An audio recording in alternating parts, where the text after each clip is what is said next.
003, it didn't just cause a stir when Congresswoman Jasmine Crockett brought up Melania Trump's immigration history during a live broadcast. It opened a door to a national conversation many had sidestepped for years. It all began like any typical political route: prime-time hour, sharp suits, polished studio lighting, for guests packed into a tight segment, everyone talking over each other. 032, Jasmine sat second from the left, beside a conservative pundit who wore a smirk like armor and spoke as if volume proved a point. The discussion had just turned to border security and the role of political families in shaping immigration narratives. That's when the atmosphere shifted. Calm and composed, Jasmine leaned in. 054, if we're really going to talk about who belongs in this country, she said steadily, maybe we should start with Melania. Silence fell for a few seconds. No one responded. Even the host, known for quick pivots and tight time management, looked stunned. The conservative next to her lit up, sensing an opportunity. Are you seriously saying the former First Lady doesn't belong here? He asked with a grin. She didn't blink. 122, I'm saying that if we're going to throw around the word illegal, then let's be honest about everyone's journey, her modeling visa, the green card, the fast-track citizenship. If that's the game, then it applies to all of us. The show didn't cut away. Cameras kept rolling, and suddenly the tone of the segment changed. 142, what began as a policy debate turned into something more charged, something personal. A few moments later, someone in the production booth must have panicked. The host suddenly redirected the discussion, trying to steer them back to safer ground, but it was already too late. Within 20 minutes, the clip hit Twitter. A screen recording circulated with a caption, "Did Representative Jasmine Crockett just say Melania Trump should be deported?" The response was instant. It snowballed. 213, by the end of the hour, hashtags like hashtag #DeportMelania and hashtag #PatCrockettBTTrump were trending side by side. Two very loud sides formed almost immediately. Some were applauding her, saying she finally voiced what others were too afraid to. We talk about double standards. Well, this is it, one user wrote. 233, others were outraged. This is blatant racism, another posted. She crossed the line, and there's no walking it back. Jasmine didn't open Twitter that night. Her staff advised her to stay offline and let the media frenzy settle, but someone had already texted her a few headlines. She sat alone in her Arlington apartment, phone in hand, not saying a word. 258, a few half-empty water bottles sat on the table beside an untouched takeout box. The words had come out quickly, maybe sharper than she had intended, but she didn't regret them. Melania, she thought, had always been shielded from the intense scrutiny everyday immigrants face. Jasmine had seen it up close, families torn apart for missing a hearing. 320, parents separated from kids over small clerical mistakes. But Melania had money, access, and a fast pass into one of the highest offices in the world. There was a time Jasmine might have stayed quiet, but those days were behind her. She was done watching privilege dress itself up in silence, protected by wealth, status, and a soft accent. 342, she knew the backlash would be fierce, and it was. By 11 p.m., a screenshot of her mid-sentence glare appeared on Truth Social with a caption in bold, "Disgusting. This is what the Democrat Party stands for now." It was signed Donald J. Trump. Right-wing media seized the clip. It was looped on television and plastered across digital feeds. For 06, pundits called her anti-immigrant, anti-woman, even anti-free speech, all over a single on-air remark that lasted no more than 15 seconds. The conversation had moved far beyond visas or border policy. It had become a symbolic firestorm. Trump didn't wait for morning. At 11:42 p.m., he posted again, this time in all caps. 430, Jasmine Crockett's attack on Melania is disgraceful, racist, un-American. She should apologize immediately. That message was reshared more than 2,500 times within the first hour. Screenshots hit Instagram. TikToks were cut with fiery music. YouTube thumbnails shouted titles like, "Democrats have lost it, now they want to deport the First Lady." 457, by midnight, a Fox News anchor opened their show with a line meant to sting, "Tonight, we've seen one of the most vicious and unpatriotic remarks ever made about a First Lady by a sitting member of Congress." By 1 a.m., Marjorie Taylor Greene had joined the chorus. And the story was no longer just about what Jasmine said. 5:23, it was about what it represented, and how deeply that line had struck a nerve. Calls for Jasmine Crockett's censure came quickly. "She's unfit for office," wrote Marjorie Taylor Greene. "This woman just said Melania Trump should be deported. This is dangerous, hateful rhetoric." But amid the uproar, most Democrats remained silent. 5:48, a few progressive voices quietly liked supportive tweets, but none stepped forward publicly. In contrast, conservative podcasters, YouTube commentators, and political influencers pounced on the story. One of the earliest viral videos came from a man filming in his garage in Scottsdale, Arizona, wearing an American flag tank top and pacing as he shouted into his phone. 6:18, this is exactly why the left keeps losing people. Melania followed the law, and now she's the target. What's next? Deporting Canadians. But the real issue wasn't just the outrage. It was how that outrage mutated. Jasmine had never actually said the words, "Deport Melania." That phrase came from social media, twisted, repackaged, and repeated until it sounded like fact. 6:43, her real line, "Maybe we should start with Melania," was already being shortened, misquoted, and spun into something unrecognizable. But people weren't interested in nuance. They were reacting to the headline version of events. By 6 a.m., a popular conservative morning show aired a segment with Jasmine's face next to bold text. 7:09, Democrat calls to deport former First Lady. No quotation marks, no clarification, just a loud, simple narrative beamed into millions of homes. Back in D.C., Jasmine's team was scrambling. Her chief of staff, Leo Mercer, had barely slept. He'd spent the night watching the online frenzy build across platforms. At 7:30 a.m., he called her. 7:35, "We need to talk about messaging," he said. Jasmine was already up, sitting at her kitchen counter with a legal pad in front of her. She'd written 2 columns, one titled Truth, the other Noise.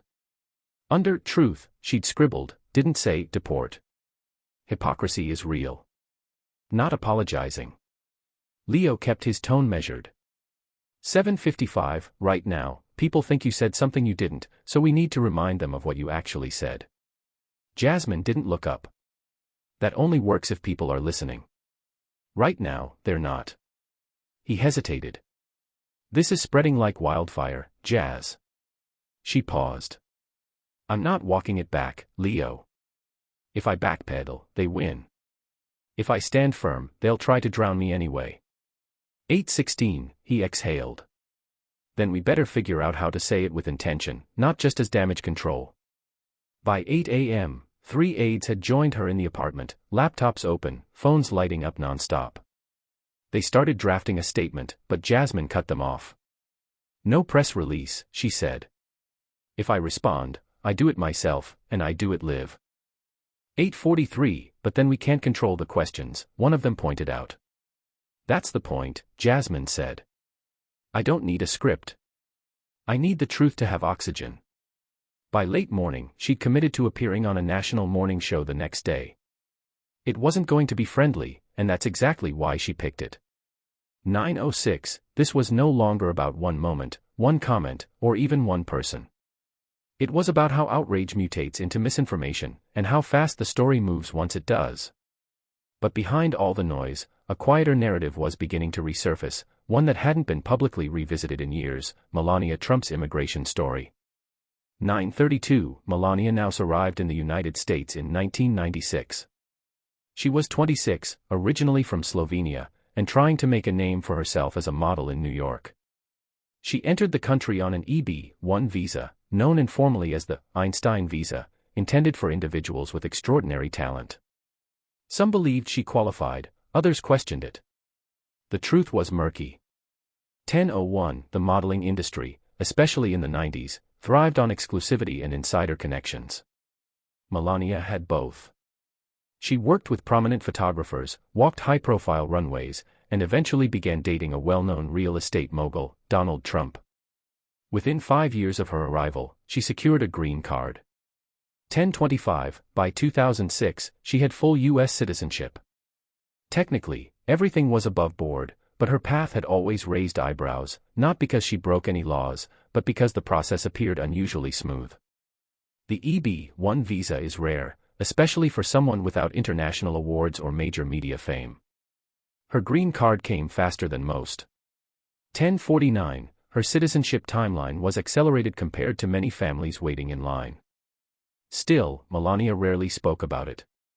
She kept her background private, always poised, always careful, and for years, that privacy protected her from the scrutiny that so many immigrants Jasmine had met, single mothers, day laborers, students, faced daily. 1112, now that silence was about to be broken, not by Melania, but by the storm Jasmine had just stepped into, one where facts blurred, narratives exploded, and the cost of telling the truth came with a microphone, a spotlight, and millions watching. Melania had always been present, but quiet. And whether that silence was deliberate or just her nature, it made her an easy symbol. 1137, to her supporters, Melania Trump embodied the American dream, an immigrant who became First Lady with grace, dignity, and an air of detachment from the chaos surrounding her. She kept her head down, stayed elegant, and didn't wade into the noise. To her critics, though, she represented something else entirely, a walking contradiction. 1157, a woman who benefited from the very immigration system her husband vilified, then stood silently as he worked to dismantle it. Jasmine Crockett understood all of this. She knew the history. She knew how immigration rules often came down harder on some people than others. She understood how perception could override facts, and she was well aware that the second she brought up Melania on live television, the conversation wouldn't stay focused on law. 1226, it would become something else. And it did. Meanwhile, down in Palm Beach, the woman at the center of the firestorm said nothing. Melania was at Mar-a-Lago the morning after the controversy erupted. Sources close to her confirmed she was aware of the uproar but had no plans to respond. That wasn't unusual. 1248, she hadn't made a public appearance in weeks. But this silence carried weight. Some said she was quietly upset. Others said she was irritated. A few within Trump's inner circle reportedly urged her to speak out, maybe even sit for an interview. She declined. She's not going to lower herself, one advisor told a journalist off the record. This isn't worth her time. 1313, still, the internet was already busy. Reporters, activists, and political content creators had started digging. They pulled old visa details, unearthed past interviews, and combed through immigration records from her modeling years. One particular clip from 2016 began circulating again, a short CNN interview where Melania insisted she had followed every rule. 1341, she had repeated that line often, but exact records of her early immigration journey were never made public, and parts of her timeline didn't quite match up with typical processing schedules. It didn't matter to Trump's base. They weren't interested in legal nuances. What outraged them was that someone had dared to criticize Melania. 1403, she's the picture of grace, said a caller to a conservative radio station in Phoenix. That congresswoman is just jealous. But others saw it differently. On a political podcast run out of Columbus, Ohio, an immigration attorney named Hugo Marin broke down Melania's path in plain terms. This isn't about kicking her out, he said. 1426, it's about showing how some people float through the system while others get shredded by it. He paused for a beat, then added, let's be honest. If she had come here as a single black woman from Ghana, married a guy working construction, and applied for an EB-1 visa, she wouldn't have even made it past the first appointment. 1445, that quote took off. It began quietly, shared in group chats, quoted in tweets, stitched into TikTok explainers, and suddenly the debate shifted again. It wasn't just, did Jasmine Crockett say Melania should be deported? Now it was, why do we apply different standards depending on someone's skin color, accent, or last name? 1513, while conservative media continued railing against Jasmine's remarks, more people began to dig deeper into what she was really pointing at. Beneath the shouting, a serious question was emerging. But inside Jasmine's D.C. office, things weren't evolving. They were spiraling. By 9 a.m., chaos had settled into the hallways like fog. 1538, Leo Mercer, her chief of staff, hadn't touched his coffee. The second intern that morning was already in tears. Phones rang non-stop. Fox News had just aired another segment misrepresenting her words. Her name was showing up on cable news every few minutes. The building security had called twice. Someone had taped a cardboard sign to the glass entrance. 1604, deport racists. Crockett is the real threat. Inside, tensions ran high. Her staff, a mix of seasoned Hill veterans and younger activists, was split. Some were bracing for political fallout. Others wanted to go on the offense. Leo stood in the middle of the room, sleeves rolled, tie loose, trying to keep things together. 1627, we can't just keep reacting, he told them. Right now, they're writing the story, not us. One of the younger aides jumped in, then let's take it back. She said what she meant. So say it again, only louder and clearer. But another staffer pushed back, this isn't about facts anymore. This has become tribal. People are threatening her life. 1648, Leo's phone buzzed again. He ignored it, rubbing his forehead. We need a plan, not another tweet. Then Jasmine walked in. She looked exhausted but steady. No makeup, a navy blazer over a plain white shirt. Her phone was in her hand, the screen still open to a message she hadn't responded to, from a trusted mentor telling her to apologize and defuse the situation. 1716, without saying anything, she set the phone down on the table. I'm not walking it back, she said. The room went still. Someone exhaled. Someone looked down at their laptop. A few others gave quiet nods. Leo took a step toward her. Jazz, he said gently, we're not asking you to take it back, but maybe we say it differently. 1740, talk about the double standard, just without using Melania's name. Jasmine pulled out a chair and Saturday, that's the issue, Leo. The double standard is Melania. He didn't argue. She wasn't wrong. But strategy required subtlety. There's a line between making a point and making a target out of someone, he said. 1803, Jasmine leaned back in her chair, arms folded. They made me the target the second I opened my mouth. The room went quiet again. From across the table, an intern named Jamila raised her hand, a little hesitant. She was only 22, fresh out of Howard, and this was her first year in politics. She'd been silent all morning. 1825, I don't know if this means anything, she said quietly, but my mom cried when she saw the clip. She told me, finally, someone said what we've all been feeling. Jasmine met her eyes just for a second, but that was enough. This was never about Melania, she said. It's about who gets judged, who gets forgiven, and who's told they never belonged in the first place.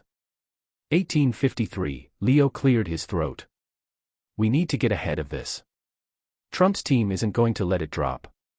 If they see blood, they'll go for more than your words. They already have, Jasmine replied. They're digging through my finances, campaign reports, old bar filings. Someone from Newsmax even called my sister. The air tightened. 1912, Leo moved closer. Then we go first. Don't wait to respond. Lead. If you're catching heat for telling the truth, then say it louder. Say it so clearly no one can twist it. Jasmine sat up straighter. Then book the interview, the national one. And tell them I'm not reading off a statement. Leo hesitated. Live. Live, she confirmed. 1937, from the back of the room, someone whispered, stunned, she's going out there without a script. Jamila spoke again, this time without hesitation, she is the script. Everyone turned toward her, and for the first time that morning, the room didn't feel panicked. It felt ready. Outside, the noise only grew. 2001, fresh headlines, angrier takes, clips edited down to a sentence, repeated until they barely resembled what she'd said. But inside, something was shifting. They weren't retreating. They were getting ready to push back, with intention. Across the country, in a polished downtown LA studio, the storm had already arrived. Jasmine was about to go live, and the questions waiting for her weren't gentle. 2028, they were designed to corner her. The lights were harsh, studio lights that made every blink feel like a statement. Jasmine sat in the chair, mic clipped to her lapel, hands clasped calmly in her lap. Across from her sat Elise Doran, a seasoned journalist known for her calm tone, sharp phrasing, and even sharper follow-ups.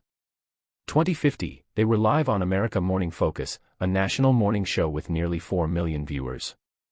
Elise began politely, "Congresswoman Crockett, thank you for joining us."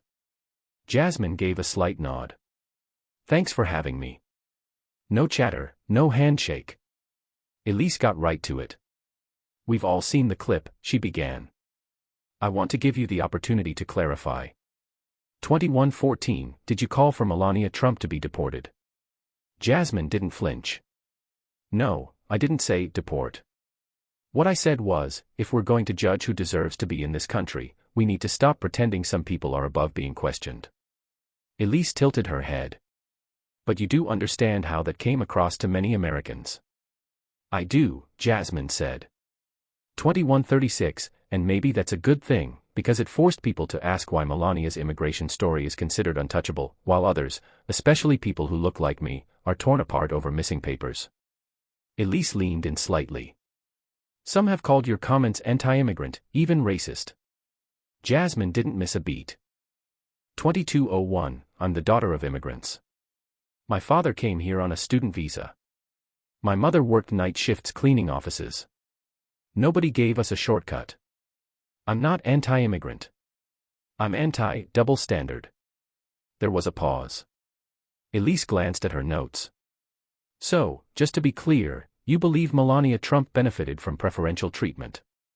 2229, I'm saying her story deserves the same scrutiny we apply to undocumented women of color who have lived here for decades and still get handcuffed over a traffic stop. Behind the glass in the control room, producers were moving quickly. Social media dashboards lit up. One held up a small card toward Elise's side, 10 seconds. Push. 2254, Elise looked Jasmine dead in the eyes. "So, let me ask directly, are you standing by your comments?" Jasmine didn't hesitate. "I'm standing by the truth behind them." She didn't hold back. "This country is full of people who are judged by the way they speak, the color of their skin, or the name on their ID," she said. "But if your last name is Trump, or you marry into wealth, you slip through the cracks." 2319, if saying that out loud makes people uncomfortable, then maybe it's time they felt uncomfortable. Elise blinked. That moment didn't feel rehearsed. It wasn't polished for the cameras or carefully sanded down by a media team. It was honest, sharp, and now it was on the record. The segment wrapped a few minutes later. 2343, Jasmine stood, thanked the crew, and walked off quietly. No extra words, no backstage huddle, just out the door. The clip made it to social media almost instantly. By lunchtime, it had gone viral under a new hashtag tied to the phrase, double standard. Her delivery had been steady, measured even. She hadn't walked anything back, but she hadn't gone for drama either. 2400 hours 09, still, the reaction came fast and hard. Conservative pundits called it manipulative. One headline declared, Crockett defends Melania attack with gibberish. But not everyone saw it that way. On TikTok, her words were picked up by young activists and immigrant rights advocates. One video stitched her quote over photos of border detention centers. 2400 hours 33, another showed images of deported families while her voice played in the background. In Texas, a high school civics class paused its lesson plan to watch the segment. One student raised her hand and asked, "Why is everyone more focused on how she said it than why she said it?" In that classroom, at least, the moment had shifted from controversy to conversation. 2400 hours 57, back in D.C., Jasmine's team sat in her office and watched the interview in silence. No one clapped. No one panicked. They just listened. When it ended, Jamila turned to Leo and said, "She was better live than anything we could have scripted." Leo gave a slow nod. "And now it's out of our hands." By evening, the cable networks had split into camps. 25:22, one called her irresponsible. Another aired a panel discussion, was Jasmine Crockett right? For the first time in nearly 2 days, Jasmine wasn't on the defensive. She had planted her feet. But public opinion doesn't stay still. Across the country, in kitchens, offices, waiting rooms, and barbershops, people started having their own versions of the debate. 25:44, by midday the next day, the story wasn't just being watched, it was being talked about. In Dallas, an Uber driver flipped on talk radio between rides. One caller demanded Jasmine be removed from office. The next caller said she should be running for it. The driver turned the volume down. 26:03, his mom had waited nearly a decade for her green card, working 3 jobs in the meantime. He'd never followed politics closely. But this time felt different. This time felt personal. In a diner just off I-94 in Detroit, 2 middle-aged women sat across from each other, their coffee growing cold. One leaned in and whispered, "She wasn't wrong, you know." 26:28, the other looked around, lowered her voice, and said, "Maybe not, but that's not how you say it." That became the dividing line. Not whether Jasmine had a point, but whether she'd made it the right way. News outlets brought in panels of guests who yelled past each other. Some quoted her selectively, others offered praise. 26:50, depending on the network, she was either being painted as reckless or brave. But more than facts, people were responding to how her words felt. Some felt threatened, others felt heard. In Jackson, Mississippi, a janitor named Troy Jenkins sat in a supply closet during his break, watching the clip on his phone. 27:09, his cousin had been deported in 2017 after living in the U.S. for 14 years. Troy watched the clip 3 times, then forwarded it to his cousin with a simple message, "She said what we've been yelling for years." Across the country in L.A., at a coffee shop near Pico Union, 3 college students argued over their iced lattes. One thought Jasmine's comments were valid. 27:37, another believed she could have made the point without naming Melania. The third cut in, "You'll expect black women to explain injustice softly, like it's tea at a church brunch." Conservative groups didn't waste time. By Friday afternoon, one political action committee had already dropped a digital ad. The footage was in black and white. Jasmine's face filled the screen. 28:04, ominous music played as a narrator intoned, "If they can say this about a former First Lady, what will they say about you?" But not everyone was buying it. On a low-frequency AM station out of Des Moines, an elderly Vietnam vet named Gary called into a talk show. "She didn't say anything untrue," he told the host. 28:25, "We all know the system's crooked. We just don't like hearing it out loud." Even the late-night comedy shows weighed in. One comedian joked about Melania getting deported and Trump asking if there was a return policy. But for millions of people, supporters, skeptics, and undecided Americans alike, the laughter didn't erase the question Jasmine had asked. 28:49, "If fairness depends on who you're married to, or how you sound, or what color you are, then maybe fairness isn't really the standard at all." The audience laughed, but the moment didn't disappear. It stuck, because for every person chuckling, there was someone else watching who didn't think it was funny at all. 29:12, in a middle school classroom in Tempe, Arizona, an 8th grade teacher used Jasmine's interview to launch a conversation about fairness. One student asked if a first lady could really be deported. Another raised their hand and said, "My aunt got sent back to Mexico after her husband passed, just because her paperwork changed. Why didn't they let her stay?" These weren't hypotheticals. 29:40, these were real families, real losses, real confusion. Jasmine's words had hit something raw, something lived but rarely spoken out loud. She hadn't just stirred debate. She'd exposed a truth that runs beneath the surface of American life, that justice, immigration, and even basic dignity often depend not on what you've done, but on who you are or who you're married to. 30:09, in Miami, a Haitian-American pastor delivered a Sunday sermon titled, "Truth Without Armor." He never said Jasmine's name. He didn't have to. Sometimes the truth arrives without a filter, he told his congregation. And the world calls it anger. Online, the storm kept raging. Comment sections turned into battlefields. Friendships buckled under disagreement. 30:33, a Reddit thread on the controversy hit 1,800 comments in half a day. The top reply read, "If you're more upset about how she said it than about the double standard she exposed, maybe you're part of the reason it exists." But it wasn't all shouting. Somewhere in the noise, people started listening. 30:55, they watched the clip again. They read the articles. They went back through Melania's old interviews and immigration details. Quietly, perspective shifted. Some even typed what they hadn't expected to feel: "I never thought about it like that before."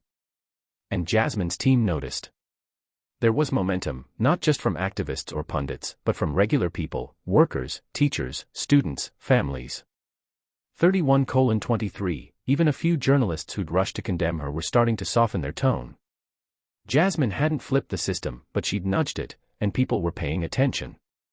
Still, Donald Trump wasn't one to let momentum slide without hitting back. By Sunday evening, the silence from his camp had grown suspicious. 31:45, he hadn't posted his usual string of rants. His team hadn't fed quotes to friendly outlets. Even the surrogates, who normally echoed his every reaction, were unusually quiet. For someone who thrived on headlines, the stillness felt intentional, like the build-up before a punch. And then, at exactly 6:38 p.m., a post landed on Truth Social. 32:08, let's talk about Jasmine Crockett's bar record, shall we? That was all it took. No context, no details, just the suggestion. Within minutes, the internet was off and running. Supporters pounced. Screenshots of Jasmine's old legal filings began circulating online, most of them irrelevant, outdated, or already resolved. 32:32, a missed continuing legal education requirement from years ago, a small fine that had long since been paid. Nothing criminal, nothing unethical, but spun the right way, it looked suspicious. A conservative blog went up fast with the headline, "Crockett's legal record raises questions about her fitness for office." No facts, no clarification, just the implication. 32:58, and just like that, a new storyline was born. Jasmine wasn't just attacking Melania. She was corrupt, unqualified, and dishonest. Her team saw it coming. Leo sat at the conference table, scanning a spreadsheet of media coverage. "This is the playbook," he said. He can't argue the issue, so he attacks the person. 33:20, Jamila slammed her palm on the table. And the media is eating it up. They're turning a paperwork glitch into a scandal like it actually means something. Jasmine stood at the window, looking out at the DC skyline as dusk settled in. "They don't want to have the real conversation," she said quietly. "They want to make people question me so they don't have to question what I said." Leo turned. 33:47, you poked the king, and now he's sending the dogs. Jasmine turned around, her voice calm but steady. "Then we don't give them more blood. We give them the truth. We show them who I am." Just then, her phone buzzed again. It wasn't a staffer or a reporter this time. It was her younger brother, Malik. "You okay?" he texted. "I'm good," she replied. 34:11, seen your name on 3 new screens today, he wrote. "Mama's freaking out." Jasmine smiled faintly. "Tell Mama I've got it under control." But Malik texted back, "Sis, this isn't just politics anymore. They're coming after your life. Don't let it break you." She stared at the screen for a long moment before replying, "It won't." She turned to Leo. 34:35, set up a town hall this week. He raised a brow. Live. Live, she said. No press filters, no pundits, just real people. You want an audience? Now I want them, the people who have lived this, who know exactly what I meant. Let them hear it from me straight. No polish. I don't care if it's messy. 34:56, across town, Trump's team was already feeding new talking points to their media contacts. They were prepping a Monday morning radio segment that would label Jasmine as corrupt, unstable, and un-American. They were building the narrative brick by brick. But Jasmine wasn't stepping into their frame. She was building her own. She'd already made her decision. 35:18, no walkbacks, no diversions. She wasn't dodging her past. Because in truth, her past wasn't the issue. It never had been. What mattered was why her words struck so many nerves, and whose version of America people were scrambling to defend. But the attacks weren't limited to social media. That same evening, someone anonymously emailed a doctored photo to several newsrooms. 35:46, the image, grainy and clearly manipulated, showed Jasmine at what looked like a college party, implying drug use. Nothing in the photo proved anything, no substances, no context, just a blurry shot and a narrative stapled on top. That didn't stop two fringe outlets from running with it anyway. Leo showed her the article, shaking his head. 36:09, they're throwing everything they've got. And missing, Jasmine replied without blinking. Because this was never about me. It's about what I pulled into the light. Still, it wore on her. That night, back home in her apartment, she lay awake staring at the ceiling for over an hour. Her thoughts bounced, her parents working double shifts to save for a down payment on their first house. 36:34, the families in her district who had to bury loved ones after ICE raids, the meetings where she'd been told to watch her tone while her white colleagues shouted without consequence. And then, unexpectedly, she thought of Melania Trump, not with resentment, but with quiet curiosity. Had Melania ever endured this kind of scrutiny? Had anyone ever asked her what her very presence represented to others? Probably not. 37:05, and that, Jasmine realized, was the entire point. But the story wasn't finished unraveling. The next day, just as the media frenzy felt like it couldn't twist further, an unexpected voice emerged from Melania's own past, and it changed everything. It began with a single tweet. No publicity, no agenda, just a plain message from a verified account most people had never noticed before. 37:32, I worked with Melania during her first years in New York. Y'all might want to hear what I have to say. It's not what you think. Zoe Ramirez, NYC. At first, it got little attention. A few hundred likes, some retweets. But then someone linked Zoe Ramirez's name to an old 1997 Elle magazine spread, a Puerto Rican-American stylist from the New York fashion scene. 37:59, Zoe had worked on several early jobs with Melania back when she was just another model trying to get booked. This was before the Trump name, before politics, before designer gowns and state dinners. Later that afternoon, Zoe went live on Instagram. No glam filter, no lighting setup, just a woman in her 50s sitting on a couch in Queens, speaking into her phone with a voice that didn't shake. 38:23, I've kept quiet for years, she said. I'm not here to protect anybody, but I'm not here to lie either. She paused. Melania wasn't some villain. But let's be honest, she got treated differently the moment she arrived. She was tall, European, spoke multiple languages. People bent the rules for her, not because she asked, because they wanted to.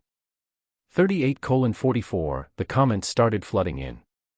Some defensive, others grateful, a few furious. I got her first real job here, Zoe continued. The agency didn't want to go through the regular paperwork. Said it would take too long. Someone pulled strings, got things expedited. That's not a scandal. That's just how things work for the right people. 39:09, she looked directly into the lens. Melania didn't break the system. The system just moved for her. By nightfall, Zoe's words had gone everywhere. Her video was clipped into TikToks, subtitled in Spanish, shared on progressive pages across the internet. CNN aired a segment called, Inside Melania's Modeling Years, and What They Say About Privilege. 39:34, even some moderate conservatives.